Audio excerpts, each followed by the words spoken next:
Heto na naman ako, nakatingin sa kawalan, iniisip kung ano pa ba ang aking pagkukulang sa larong pag-ibig na aking pinasukan. Bakit ako palaging talunan? Ano pa ba ang mga dahilan? Bakit ako hindi mapagbigyan? Gusto ko rin namang makaranas ng panalo, ang piliin at mahalin ng taong gusto ko. Pero bakit lagi na lang akong ganito? Palaging naghahabol, palagi na lang natatalo. Ang isip at puso ko ngayon ay magulo.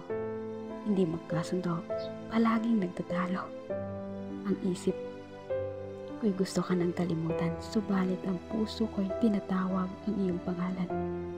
Paano ba mapipigilan itong aking nararamdaman ko? Ang tanging alam ko lang ang pagmahal ng lubusan. Hanggang dito na lang, ako'y susuko na. Sa sugal ng pag-ibig, ako ay talo na. Pero bago kita sinukuan, sana iyong malaman, ako'y walang pinagsisisihan. Ginawa ko lahat, mapasaya ka lang. Kahit sa huli, alam kong ako ang talunan. At sa aking paglisan, hangad ko pa rin ang iyong kasiyahan.